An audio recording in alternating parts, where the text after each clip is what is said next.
The next job on the docket is refinishing some cabinet door fronts. These are oak door fronts. Our finish was stain, and you can see they've been water damaged. And in a lot of spots, the stain is actually peeling off. So in order to refinish something like this, the easiest way to do it is to take all the stain off and all the top coat, because most of these are going to have some sort of clear coat on them, treat them, and then restain them and put a new top coat on. This is a very tedious, not fun process, but it's something you do yourself. You don't have to hire someone like me to do it. It saves you a lot of money. So you can sand these. If they're painted, you could go at it with a heat gun, but what I think is the easiest is I put some of the stripper on there. This brand Klean strip to me is the cheapest and works one of the fastest. They make more natural organic strippers if that's what you're looking for, but they do not work nearly as well as these kinds. And I just coat them like the instructions say, and I like that because they can sit and I can work on other things while the stripper's working. So I'm going to do that now.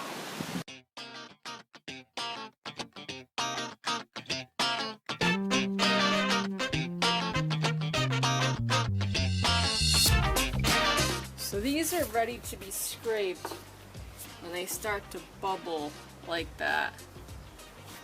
And I'll just take this cabinet scraper that I have devoted for scraping.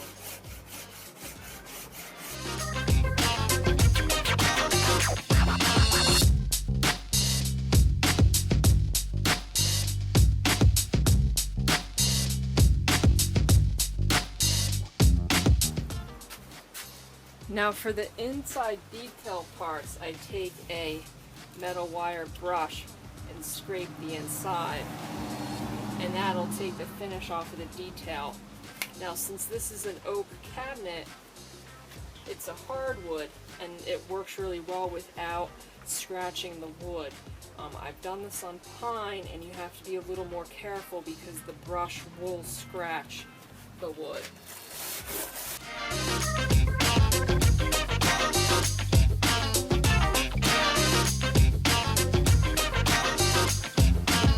Scraping, you'll usually have a lot of goo left in the corner, so I just put some sawdust on there and rub, and it will absorb all that extra.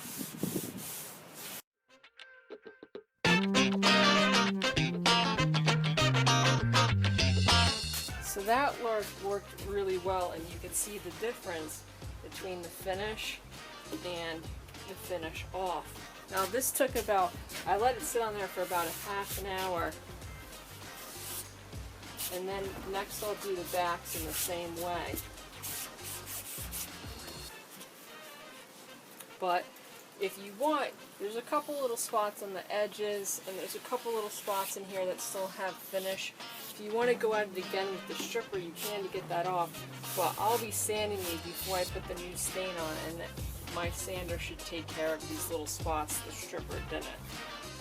So that stripper I used took off about 95% of the original finish, and now I'll go in with my orbital sander with 120 grit sandpaper and just hit some of the spots that it missed. You can see there's just little touch-ups to do.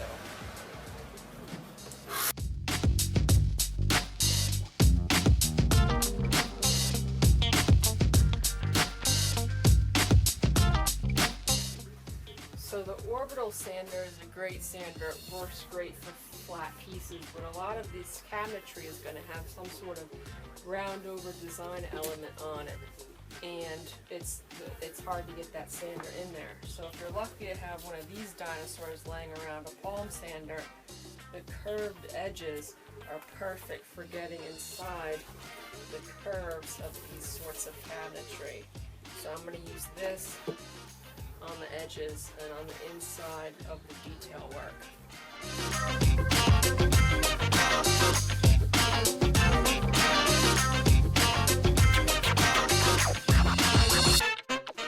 So after I sanded these, the next step was to move all the loose dust. And if you ended up using stripper, you probably had some buildup in the corners. I just used a sharp chisel and got all that out and cleaned up the dust. And now these are almost ready for stain. So the next thing I'm going to do, I've already done it to the other ones, this is the only one I have left, is to apply this pre-stained wood conditioner. And this basically, you know, I'm sure there's a scientific process to it, but it basically will make your stain, your final product, look less blotchy. It evens out the grain of your wood, and you won't get those weird blotchy, patchy spots. To me, that's not as common as in hardwoods as it is as if you're making something out of like construction grade pine. You'll get a lot of blotchiness, and this just makes it nicer. So before stain, you buy this and you just brush it on.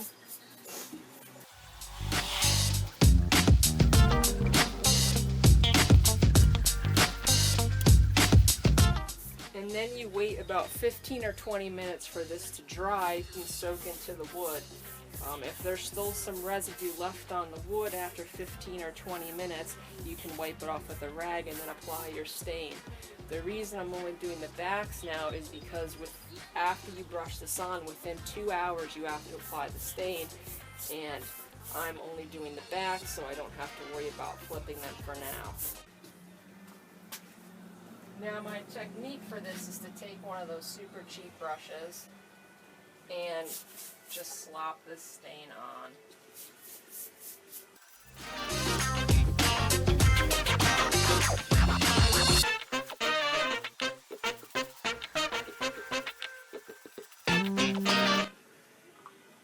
Now, once you have the stain on, make sure you read your manufacturer's instructions, because I usually use Minwax for this, but they didn't have this color in Minwax, the store. And I believe that one you wait a little bit longer to wipe the stain off. This one's only 2 to 3 minutes, so once it soaks in for 2 to 3 minutes, you take a rag and you wipe off all that excess stain.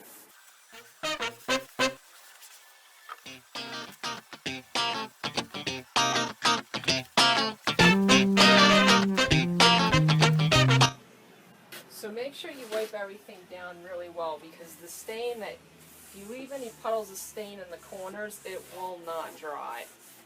And then I always, since I'm doing this in 2 parts, I'll flip the front and make sure I get all the stuff off the corners just so it doesn't ruin the finish on the front.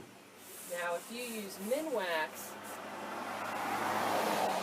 you usually have to wait, I think, like 12 hours or so to apply a finish, but this Rustoleum, it says you only have to wait an hour.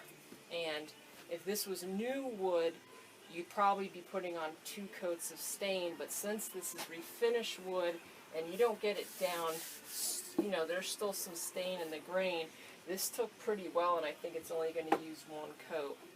So once this back stain dries in an hour or so, I could flip it, do the fronts, and then do the final coat.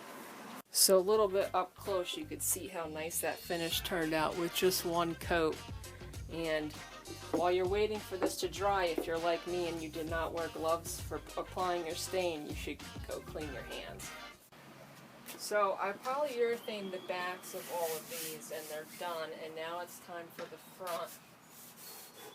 And I got all the dust off of them and I put a coat of poly on. This is the fast drying polyurethane. So I'm using a foam brush, and 2 things I would not do with foam brushes and fast drying polyurethane is use it on larger surface areas, because I find that the foam brush deteriorates fairly quickly and then you get a bunch of foam in your project.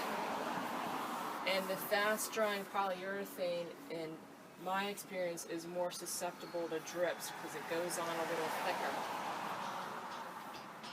So I only usually use both of these products on smaller pieces.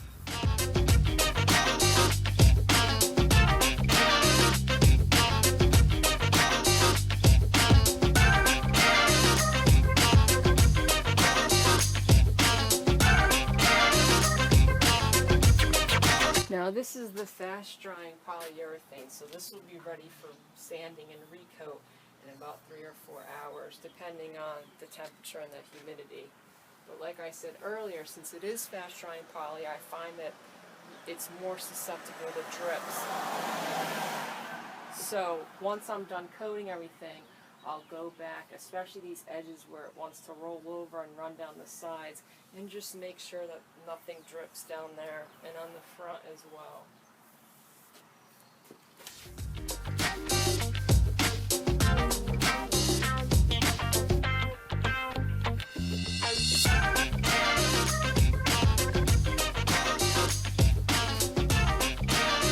So I'm putting 2 coats of polyurethane on these cabinet fronts, and then they'll be done.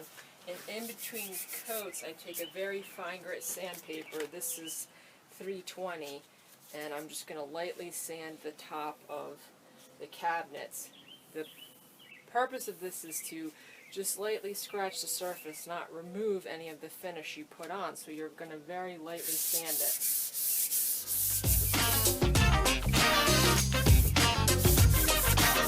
Remember to go with the grain.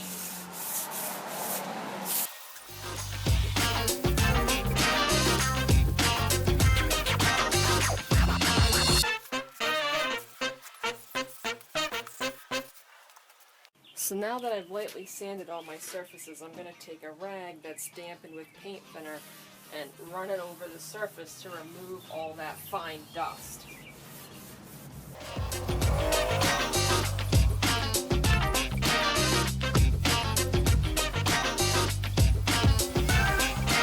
So now that these have been sanded and I've wiped them down with paint thinner and the paint thinner has dried, I can apply second coat the same way I applied first coat.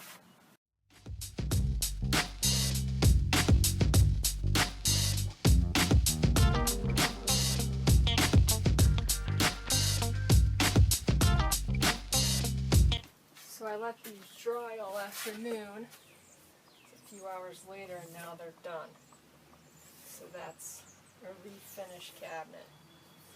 And tomorrow I will go install these, and they're done.